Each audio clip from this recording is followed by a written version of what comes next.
back to my channel. I am so excited about today's video because I am a strong believer in spirituality and finding one's own path and how they want to navigate their way through the world that we live in.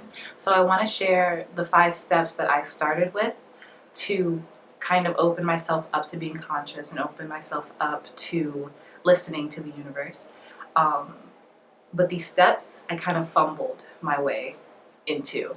I didn't consciously create these steps and follow them. I just realized that I'm starting to think like this now, and they were different stopping points. They were different checkpoints for me to kind of mentally detox myself and realize I'm starting to think a different way because I want a different life. So I'm going to let you guys know the 5 steps that I followed to start my spiritual journey, and I really hope that somebody out there finds this helpful. I would have found this video helpful if it was available to me at the time, but that's why I'm making it for you. So I really hope that you enjoy it. If you do, give it a thumbs up. Also, if you're not subscribed, please do, because I love the little spiritual community that we have growing here on this channel, and I would just like to continue to grow it. So that's it. 2 disclaimers. The first one is when it comes to spirituality, I do not believe that we get to this place where we are the ultimate being who knows everything and who is always emotionally balanced and never gets upset and blah blah blah blah blah. I more so follow spirituality and believe it's getting to a point where you feel gratitude and contentment the majority of the time.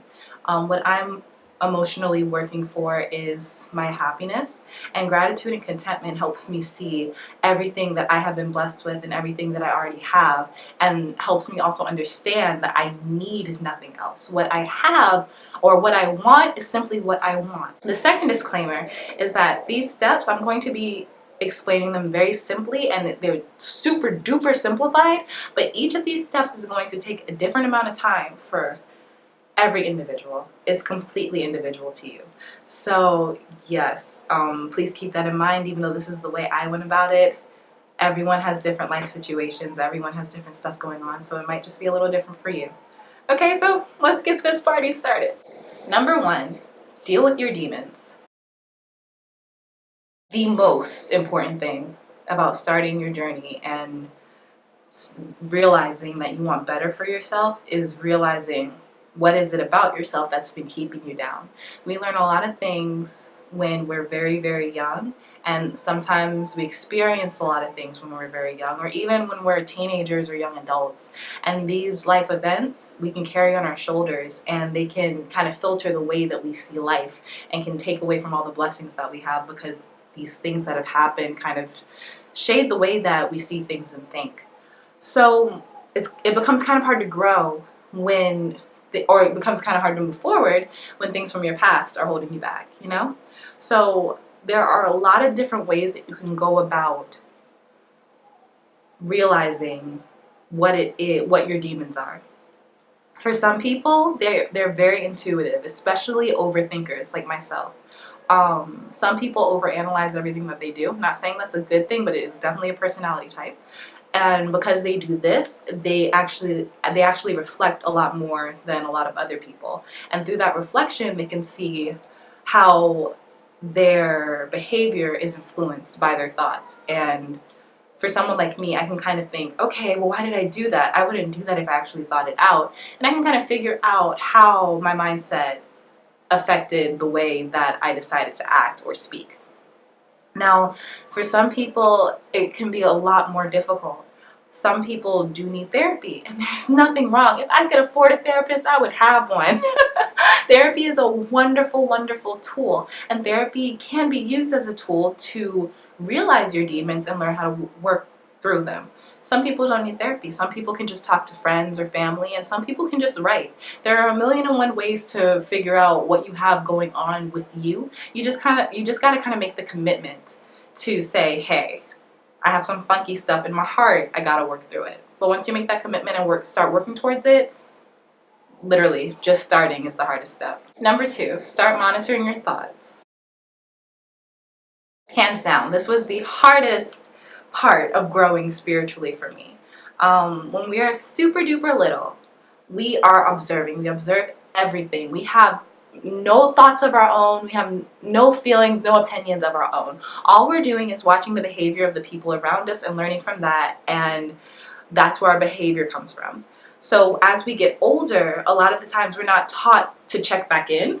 So when we're adults, we don't necessarily check back in and think, hey, okay, so all that stuff that I've learned up to this point, what do I agree with and what don't I agree with?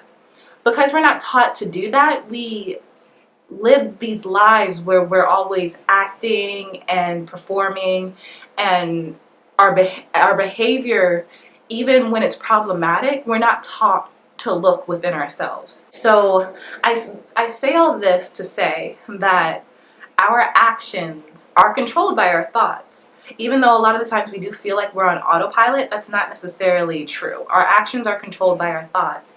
And a lot of the times our thoughts do not serve us. We live in a very, very, very negative society. And a lot of times our culture pushes the negative narrative as opposed to the positive narrative. A lot of people feel like they are too dumb. A lot of people feel like they are too fat. A lot of people, they don't feel like they are competent. And if someone asks, hey, do you have great self-esteem? A lot of people would feel the need to say, yes, I do. But on the inside, they might not be conscious of all the things and all the thoughts that were instilled in them. If you suffer from any emotional disorders such as anxiety or depression, you may be very surprised when you do take the time to sit back and listen to the thoughts that your mind's broadcasting. I was so shocked when I actually took the time to listen to my thoughts as opposed to talking all the time, and I couldn't believe how hard I was on myself. Not only myself, I couldn't believe how hard I was on other people.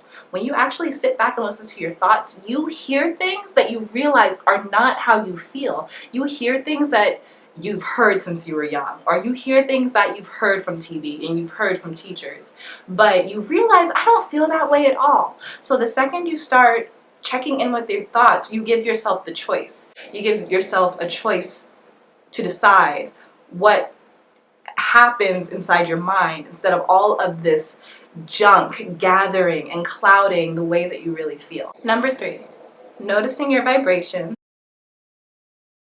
Okay, so when you start reading a bunch of spiritual texts, you're going to hear the word vibrations and frequencies a lot. And simply it just means when you're your happiest and when you are your most upset, whether that is sadness or anger, wherever you tend to go. So a lot of times, again, we're not taught to feel when we're really happy or really sad and when we're getting to these extremes.